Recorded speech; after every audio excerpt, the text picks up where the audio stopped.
Alright friends, welcome back again to another episode of Tactical Enlightenment. In today's special episode we're going to highlight and cover the Killbox in greater detail. Of course the Killbox is something I've already covered on the channel. I have about a dozen videos that cover different situations and different battles in which we use the Killbox. But a lot of people of course are curious what the fuck I'm even talking about. What is a Killbox? Why should you know about it? And how do you actually go about performing it on the battlefield? Well, in today's episode, we're going to give you a top-down look, talk a little bit about the history and where the whole idea comes from. Now, it's really basically a combination of two different tactics. Hannibal at the Battle of Cannae, and then, of course, your classic military tactic, the hammer and anvil. Well, first we'll cover the hammer and anvil. Of course, the hammer and anvil is a very basic tactic where you have a wall of troops. Usually they're sedentary, they're not moving. In this case, I sent the units into charge. But the idea is to have the enemy pinched between forces that are holding them in place. You can see the infantry here, and then a press of heavy cavalry attacking them from behind. And just like your hand, if you put it on an anvil and smashed it with the hammer, there's great damage ultimately caused here. The hammer and anvil tactic is a very basic tactic, but it's also very effective, so it's something you're going to want to master early on. Now, the great war leader Hannibal at the Battle of Cannae devastated a much larger Roman force by using an encirclement process. Effectively, what he allowed the Romans to do is to attack his center, fall back while he strengthened his outer wings, and eventually the Romans were effectively encircled. This allowed Hannibal and his force, even though they were outnumbered, to attack the Romans on multiple sides, really create effectively half of the Killbox and devastate his enemies. Now, the Killbox is actually a military term that refers to a different type of military attack that was mostly conducted in the 80s and 90s, but I've adapted it for Bannerlord to essentially combine the tactics of the hammer and anvil with the military tactics used by Hannibal at the Battle of Cannae. Essentially, it's a combination of encirclement with hammer and anvil to finish off the enemy, and what this process ultimately sets up is the enemy being attacked on all four sides by hopefully as many as 6 or 7 units. Now, this very complex tactics takes a lot of practice, takes a lot of timing, and there are certain prerequisites that must be met before you can even attempt to pull this battle off. In this episode, I'll show you several examples of this tactic. We'll show it from an overhead view using the RTS mod, and then I'll also give you details on when you can't pull this tactic off. First, let me cover the prerequisites for this tactic, because if you try this in a situation that doesn't include these requirements, you're likely to fail, and probably fail spectacularly. First, you need to be facing an army with much more infantry than cavalry. Fortunately, in Bannerlord, that's a frequent occurrence, particularly when fighting the Aserai, Imperials, or Sturgeon. The reason for this is simple. If the enemy has a lot more heavy cavalry, you won't be able to effectively kite, and they will destroy your ranged units, ruining your plans. Next, you need to be on fairly level terrain. Hills, trees, and other obstacles renders this tactic extremely difficult. Finally, you need to have the right army composition. This means at least 50% skirmishers from your infantry, and you need to have at least 40% or more of your total force, either archers or crossbow. The next thing I need to mention is that executing this tactic is difficult. I've played Bannerlord more than most sane people, and it's only after 1,000 battles that I've learned these tactics, refining the timing of these attacks, gained a strong understanding of troop movements, battlefield awareness, and adept command of all 8 army groups. Which brings me to another point. You can conceivably pull off this tactic with the use of only 5 or 6 groups, but it's much less effective than the use of all 8. Obviously, it takes a lot of experience with field command to decisively control a large army, and this will take in even experienced players a lot of failure. Remember, failures are ultimately just learning experiences, unless you work in bomb disposal or fail at the whole game of life, because then there's probably no second chance. The ultimate purpose of this tactic is the combination of kiting and flanking in a timed, controlled manner to draw in your enemy, slowly encircle them with forces, weaken them with ranged attacks, and once sufficiently battered, collapse your ring on the enemy at the same time. The main process of the tactic here is kiting.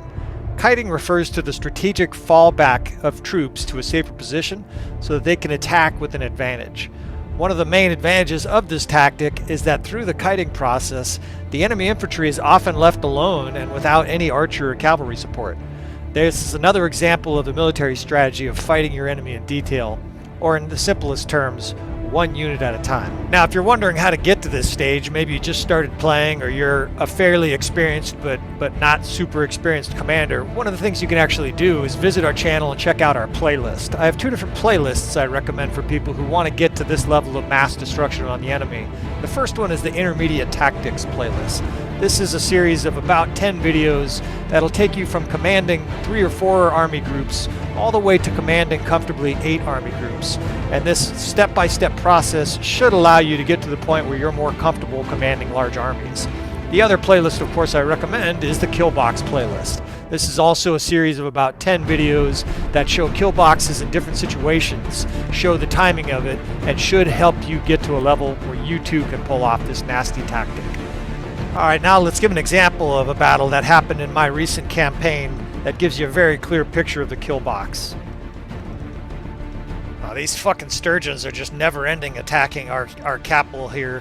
Varcheg has become our capital as things have gotten more difficult, and even though I don't have reinforcements here, I'm going to make an attack.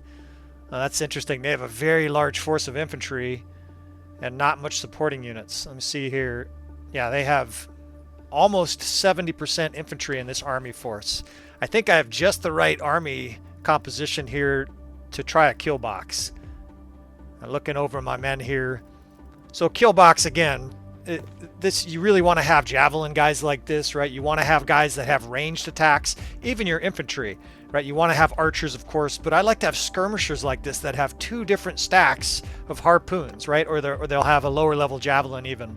If you've got infantry that have javelins, even some of these lower level troops in our army right now have javelins. If you have a force with a lot of ranged weapons and javelins, and you're facing a sturgeon force that's heavy in infantry, it's basically, I don't want to say a guaranteed win. Of course, with this kill box tactics though, I think it's virtually a guarantee. This will be another good example of our kill box. It's a process I've been trying to teach people about over the past 3 or 4 months. It's interesting, and there might even be back-to-back battles here. So even though I don't have reinforcements with us right now, we're going to play on normal player damage. You know, we're outnumbered almost 3 to 1. This would be suicidal normally, but we've got a very powerful army, and of course we've got a tactic that I think is going to be an absolute disaster for this sturgeon force. Look at this nice big open battlefield. Of course, anytime you pull off a kill box, you want to have terrain to pull back to, and critically, you want a fairly level terrain without a bunch of trees. Now I need to move some captains around. I want to have this guy in my first corps because he increases the speed of the troops.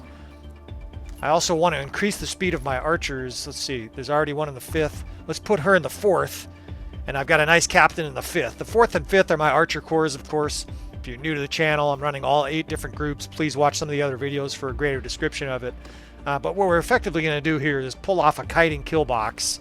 I'm going to specialize my crossbow unit here. This is something I've been doing recently as well. I like to make my 2 different archer divisions differently. The 4th now, by using the shield preference, is almost all crossbow, and the 5th will be almost all exclusively archers, guys without shields, right? So you can see the 5th can effectively attack people that are attacking the 4th Corps in this square. It gives the crossbow unit another layer of versatility. They tend to have less ammunition as well, so I have those units basically set up, and I know I'll be attacking earlier on with my crossbow units, you know, hand to hand. When I say attacking, hand to hand earlier with the 4th than I will with the 5th. I'm typically in a battle like this, I'm going to flank the enemy with the 8th and the 6th, and then I have cav divisions on both sides to repel enemy cav charges and also absorb a lot of the enemy arrow attacks. So this is more or less how the formation is going to look. And 420 infantry. That is a massive force of infantry. That's one of the largest infantry forces I've ever faced. Now, part of the reason it's so large is because we're outnumbered 3 to 1 here. So the enemy not only has 400 and something infantry, but they have a huge amount of archers. The good thing, though, and again, this is you know, one of the prerequisites you really want to understand for a good kill box is if the enemy has a huge amount of cavalry, you really can't even begin to pull this off. They have some cav here, and we're going to focus on it early on, but it's not that much that we can't pull this tactic off. In fact, they're actually, they seem to have like a shortage of cavalry in this battle. Now, Sturgeon cavalry is pretty tough, right? They've got their noble unit. These fucks will spear the shit out of your archers. Hence, I have the 2nd and 3rd. those cav divisions are in shield walls right now to sort of prevent the enemy cav from charging my archer wings. If you're going to flank the enemy, you need to be aware that those troops are very vulnerable. Getting stuck on their cav here. As you can see already, cavalry can be a major impediment to flanking. We're going to start pulling back here already. I have a very large battlefield to operate with here. I don't exactly know how far behind me the map goes, but I know it goes for a long distance. I'll do my best to narrate these while I'm narrating these live. Sometimes it's difficult for me to give coherent, intelligent commentary while I'm trying to command 8 units on the battlefield at the same time. I'm managing spacing with the units. I'm managing different units pulling back at certain times, different units on different flanks. It's a lot to think and talk about, but I'll do my best, folks. So on this left flank, I'm pulling over the skirmishers, and I'm slowly angling the 5th archers. So remember, the 5th archers have no shields, so those are the more vulnerable archers. That said, I would say there's 50, maybe 60 Battanian Fian line troops in there, so very tough melee units. I don't want to get caught up in their infantry here. I'm just kind of trying to slow them down. So it's not like they're totally incapable of fighting. But I want to use their ranged attacks. Most of those units, the Battanian Fian lines, they have 2 quivers of arrows. That means they're going to be very able to shoot arrows for a long time in a battle like this, and that's precisely what I'm going to need them for. So you can see I'm sort of slowly encircling the enemy here. They're down to 330-something guys, right? We're picking them off with different shit. They're getting close to our infantry. Actually, these are our archers, pulling back to 5th Corps, and if I have to, what I'll do is actually charge with the 8th Corps here to counter and push the enemy back. They actually have archers pressed up here with their infantry. That's very interesting. Not very many, but there's definitely archers mixed in there. So I'm just pelting them with javelins, right? I can do my part, but you can see the main idea here. On this flank now, I have the 8th and the 6th Corps. These are both my elite units with a lot of companions and family members. They are now behind the enemy. In fact, let me give you an overview at this stage. I'm going to try to do this a few times. I'm still fiddling with the RTS mod. I've only used it once, and I had no idea how to command units with it. It was really kind of a bungle fest, and of course I didn't record it. But you can see this is the 1st Infantry, and these guys are over here throwing javelins, right? When the enemy gets close, you know, they're going to feel the pain of getting close to that unit. Even though, look at how small it was compared to their force, right? It's a little tiny group of infantry facing this group, a giant group of sturgeons. Now look at their archers. Look how far away they are, right? Those guys can't help. By kiting, by pulling back aggressively like we have here, the enemy has basically, they've self-isolated their infantry. This group, and it's a very powerful group, their vanguard is effectively vulnerably alone here without support. A lot of their cav is dead, and these guys are imminently dead. Now they have a big group of cav there, 67. I may actually attack that. Let's send the 2nd and 3rd directly at that to occupy it. I can also send the horse archers in there, basically try to send units in to occupy that cav. My 2 cav wings are not as important early on in a kill box situation. Now you can see what's happening. These guys are fucked. Not only can they not catch any of our units, but most of our units have ranged attacks. So these people are being shot. They're taking crossbow bolts to the throat. They're not even close to reaching our units at this stage. And most of these units in real life, like these were actual people, they would be waving the white flag. This is effectively checkmate. Now in Bannerlord, they don't often do that, right? They'll fight and get killed down to the last man. Maybe it's not very realistic, but that's what we have. So we're going to comply. We're going to shoot this force down to a point where we can then collapse upon it and utterly annihilate it. Now the ranged attacks are doing an amazing job. Look at, we haven't really had a melee confrontation yet, and they're basically destroyed. So it's time to mop up these last, whatever, it's like 30 guys. They went from 400 to 30 in like, what was that, 2 minutes? I'll have to go back and look. Let me try to get 1 kill here, fellas. Quit killing everybody. I'm not gaining any skills here. You guys are killing too efficiently. All right, so that was that, right? That was 400 and something of their best infantry just completely vaporized by this tactic, this kiting kill box. A lot of times we have to collapse at the end there with cav, but that was such an effective kill box with such strong units that the enemy just melted away. There's not even anybody to retreat, right? So that was wave 1. Now they're moving up the rest of their forces here, but to be honest, folks, this battle is over, right? They now have middle tier troops probably, and we've suffered very few losses. Now we are getting low of ammunition. but we're still going to spread out and effectively create more traps for these incoming infantry. What I'm going to do is I'm going to use cav divisions in squares. I can use the 2nd and 3rd cav divisions in squares, and then if they get close enough, we'll also use that crossbow division, this 4th division, in a square as well. These guys are very likely out of ammunition, right? I told you I'd separated my crossbow with my archers. Most of the crossbowmen have like 25 bolts. Those guys, since they're out of ammunition, I can now use them as a distractionary square, right? A square is a very nice defensive process where the guys they get together in a tight knot. I'm also using my 1st infantry in a square here. And anybody with ammunition still can pound the enemy.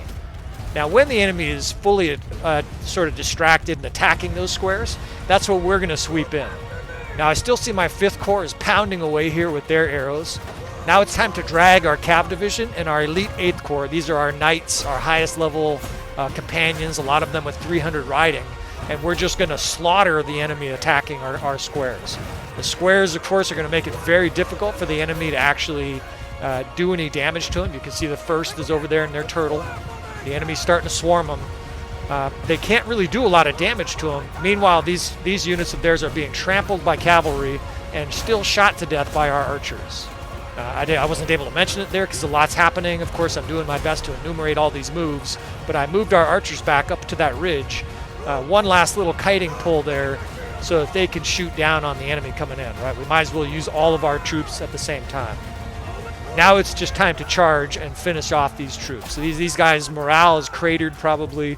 I would imagine most of them want to be on our team instead of the one that they're on.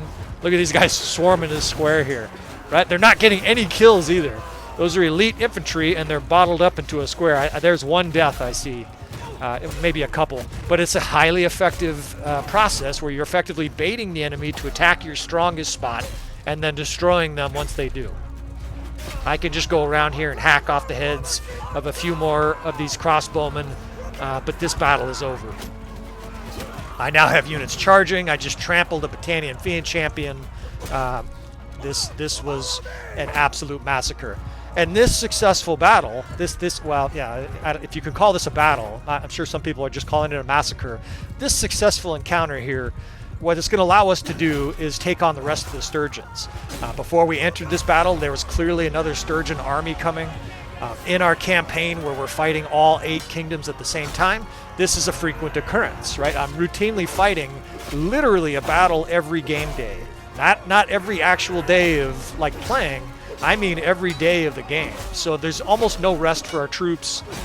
We don't have any time to go to a castle and defend or get our troops into a hospital, get them some R&R. It's straight on to the next battle.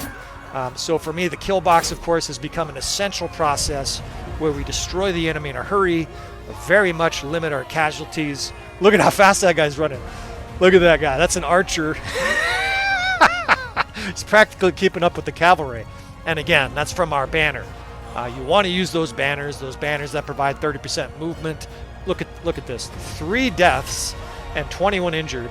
And we devastated a much larger force, right? We did lose one of our companions. That's a severe loss. She was one of our good skirmishers, but that is about as destructive a victory as you can have right there. Now release all these captains. This is all part of my process here in my campaign. Look, we got a bunch of troops here. What I'm going to do is take their elite troops and discharge some of my lower level troops. But in our campaign, we're fighting all 8 different kingdoms. I want it to be as difficult as possible. We're down to just a couple of cities and 3 or 4 castles. I'm here for difficulty, partly so that we can try to execute tactics like you just saw there. As you can see, even outnumbered almost 3-1, the enemy really didn't stand a chance. Now I'll probably break this into 2 parts, but I'm going to confront the rest of these Sturgeons here. We're going to take some of their troops. We'll get some healthier troops here, and then we'll try this second Sturgeon force. So thanks again, friends, for watching. I look forward to more battles, talking some more killing with you guys, and I'll see you guys next time. All right, so for part 2 of this, we're going to actually fight one of these battles with the RTS overhead. A lot of people have requested this, and I've finally been able to give it a shot here. To to our companions, but a lot of our troops actually are in pretty good shape here. I've only got 13 wounded. Partly that was because I switched out these 2 troops. So we're going to give this a shot here. Looks like this Sturgeon troop is... I could fight him in detail here, but I actually want the challenge of fighting them both. So here we go. This time we are outnumbered, worse than 3 to 1. But again, the composition of our army versus the composition of theirs really is kind of a rock, paper, scissors situation. So this is optimal again. We're kind of on the same map facing a sort of different direction, but the same concepts are going to apply here. And we are going to use the RTS mod. I've only actually used this once in a battle, and it was a total disaster. I couldn't figure out how to control this guy or that guy.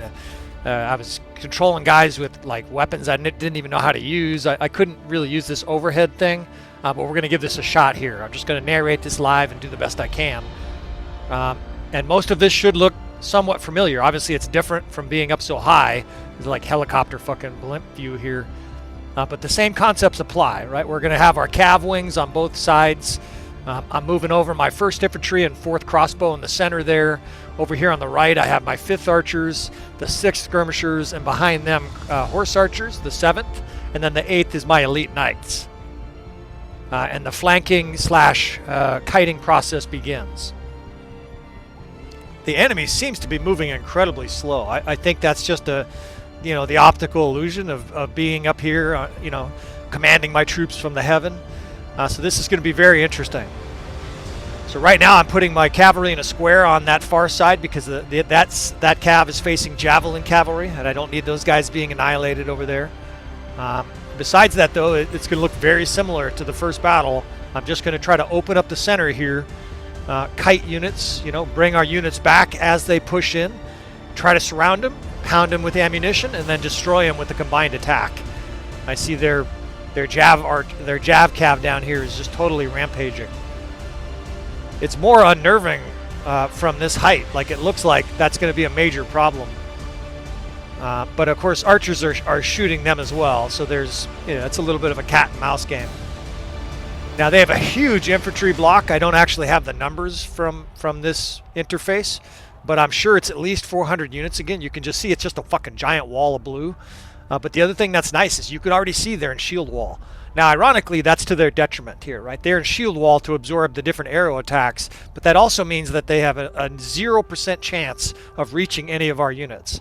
Not only are we effectively pre-kiting, right? We're pulling back before the enemy even gets close to our units, but a lot of our units have a speed banner, so even if they were almost right up on the enemy, they wouldn't be able to catch them. I think I got one of my cav units swallowed up there. It's actually, I'm so used to commanding on the field that I'm probably going to fuck up some parts of this. But we're just going to continue on. Again, this is literally the second time I've used, well, it's the first time I've ever used the blimp mode here. People request this, so I'm trying to give them this overhead view of what's going on here. On the left, you can see the infantry and the crossbow unit there. Now, they have archers here. This is like cheating almost. So I'm going to set a cav division in front of those archers and protect a lot of my crossbowmen from their projectiles. Over here, I'm just moving these two different divisions. These have a lot of range divisions, the 5th and the 6th. And then I have the 8th right here as well, sort of cutting off the enemy there. A lot of my 8th, those are mounted knights, but a lot of those guys also have 300 plus in a weapon skill. Some of them have 300 plus bow skill, right? So they're nasty horse archers. So again, here the enemy charges one side, and I think this perspective will definitely be easier for some people. The enemy charges one of the units, you simply pull those back. In some cases, I will even move up the other units behind them because I want my units doing more damage. Ranged units that are at like their maximum range, like 200 plus effective range, they do much less damage. So you want your ranged units close without that infantry block being able to get to my troops. Whoops. I'm accidentally giving my units charge commands. Hopefully I'll be able to recover from that. But you see the idea here. Their infantry gave up too, right? They were pursuing my infantry. It looks like there's a couple guys. I see a couple guys swinging their weapons at each other down there. I'll be able to zoom in here, I think, at some point to give you a little better view. But basically, their infantry, they don't know what to do because everything they've tried isn't working. Every time they charge somebody, that unit runs away, right? That unit peels back, and when they do that, they're exposing their sides, they're exposing their vulnerable back, You can see I have my infantry now pursuing the enemy. The enemy's probably like, fuck! Right? Every time they chase after somebody, they run away. Incidentally, this is what the coalition... Oops, shit, this infantry got a little too close. In fact, those guys might be fucked. They do have a speed banner, so I think I can get a lot of those guys out of there, but some of those guys are going to get killed. Incidentally, though, that's how they defeated Napoleon in the 1813 campaign. It was basically the end for Napoleon. They basically fought his forces anywhere he wasn't, right? So anytime Napoleon would come at the coalition, their different armies, they would just pull their units back, frustrate Napoleon, tire out his troops, and then, of course, destroy the units that Napoleon wasn't commanding, right? They would attack anywhere that Napoleon wasn't, and they would flee anytime Napoleon got close. So now at this stage, with the enemy being this weakened, I think that's telling the units to command. I'm just clicking on the units and then clicking on the infantry that I want them to attack. I see kills, too. I suspect that the computer is actually controlling my character. I don't know how this works. But at this stage... We're charging in. I'm charging in a little earlier in this attack because I want to have more ammunition for the later rounds here. There's going to be a whole nother round. And we're using a combined attack here. I'm sending in all 6 units, right? The 1st infantry, the 2nd cav, the 3rd cav, the 4th crossbowmen, and the 5th archers are in there rampaging before the rest of the enemy comes up to us. And it's very effective, right? You don't have to solely shoot the enemy to destroy them with the kill box. Now, it's much more effective to highly weaken the enemy, right? The guys are injured. A lot of them are killed. Of course, if you're charging 100 guys that are injured instead of 400 healthy guys, you're going to have much better results. So we pull our troops back here. Enemy has another very large wave of infantry. At this stage, I am low on ammunition, but that was part of the reason I charged there with all the units. Instead of expending every single last bolt and arrow and javelin to save some ammunition, to make sure I had a second load here, right? I wanted to make sure that I attacked that unit with melee. I'm still totally confused by the controls here. Sorry if it's making you dizzy. But I wanted basically to have some ammunition to continue kiting the rest of these troops, right? We're up against another huge force of infantry. Fortunately, these will be like middle tier. Mostly, there might be some middle higher tiers, but most of these guys should be lower quality troops. And we should be able to create a combined attack here that destroys this force as well. Again, just like before, we're kiting, right? We're surrounding. I'm actually putting my 8th Corps, which is my elite knights, behind the enemy. On the enemy's right flank, we're moving over our crossbowmen there to be behind the enemy. And we'll pull our archers back, right? I got the 5th Corps here getting too close to the enemy. In fact, they got an errant charge command. We'll pull them back.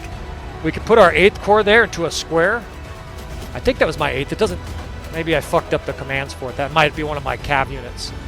So the enemy's now swarming that. That's fine. It's almost a sacrificial move. All of my units are now shooting at this enemy block that is totally infatuated with our square.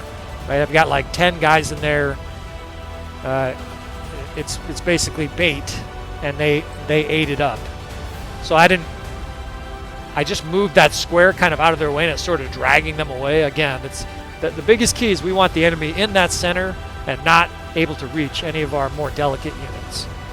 And again, just like the first battle, the enemy's swarmed in the center. From up here, it actually really looks like the fish balls. You see when dolphin and intelligent mammals destroy fish in the ocean. This is almost exactly what it looks like. The dolphins surround them, turn them into a big ball, and then they smash through and get 4 or 5 fish every single time, right? We've turned the sturgeons into these 2 battles basically into fish. So now I can send the 5th in. I can just effectively attack these units with all our different units. You can see how effective it is, right? These Britannian Fiend Champs, a lot of them are uninjured. We're going to suffer a few losses, but we're now fighting lower tiered or middle tiered troops, and we're attacking them on 3 or 4 fronts. A lot of the enemies, probably their morale is breaking, right? So they're going to start routing. Of course, when you're encircled and you try to rout, you're basically just slitting your own throat. Now, I could be wrong, but it actually looks like the enemy's routing. We'll move our units up here for another beating and see if the enemy changes their mind, but I've played enough battles at this stage that I have almost a sixth sense. I can tell when the enemy is starting to rout, right? Sometimes they're reforming and pulling back like this, but to me, this looks like a rout. Of course, some of these guys are carrying blacksmith's hammers and shit like that. They're bringing out every single peasant against us in this battle. And I think this battle is over. We can send in our cav here in our 8th Corps. That's our elite knights. We might as well send our guys in here for one more bloodthirsty fucking charge at the enemy here. Teach these sturgeon fucks. Remind them who the vassal is in this engagement, right? For a long time, I was like friends with the sturgeons in my campaign. Then they started attacking me when I was vulnerable. So I'm not above beheading a few of their chieftains to remind them who's the superior mammal here. I'm starting to get a hang of this. It's kind of fun. You can fly around the battlefield. Hopefully I'm not making people dizzy. If I am, I apologize. Like I said, this is one of the very first attempts at using this. And this battle is over. You didn't need to be Einstein to know that. At this stage, basically I was back-to-back kill boxes. In fact, 3 in a row between the 2 different battles. But between these 2 battles, our force of 400 men, you know, granted, they're very high level. You know, we had some tier 2 and tier 3 troop. We probably had 300 or 280 of our units are top level or near top level. But that was enough to destroy these 2 sturgeon forces of well over 2,000 troops. Send them fucking running for the hills. Insolent motherfuckers keep declaring war on us. We're gonna create another one of these mounds in this landscape and bury all their fucking dead. Well, all right, so that's our first foray into the RTS mode. Let me know what you think about this, and I will talk to you friends again next time. All right, friends, well, hopefully those 2 examples of the Killbox, these 2 different showings of it, one riding a horse and being on ground level for the whole thing, and the other one using the RTS mod from our campaign. Hopefully these are effective in encouraging you to try this tactic in your own game. Again, you have to have certain prerequisites. You're not going to try this against a force of Landian with 60% cavalry. Trust me, it won't go well. You know, and I have tried it against, you know, forces with a large amount of cavalry. It won't work. You got to have a large tactical tool bag because there's all sorts of different scenarios. You want to be able to pull out your tactical tool bag and have the right tool for the job, right? So again, here at Tactical Enlightenment, that's basically the entire purpose for this channel is dedicated to giving you a tactical tool bag where you can go out there, you know, with your belt and tools and fuck the enemy up, right? We're going to continue showing videos of how to handle heavy cav, how to handle large archer tranches like the Battanians, basically how to succeed at Bannerlord no matter what the situation. So please provide feedback if you saw something I can improve on, something I didn't know about. Of course, I'm still learning. I've learned quite a bit from the subscribers and just the comments on the channel. I appreciate you guys. Please subscribe if you're interested in seeing more. And I will see you friends in the future.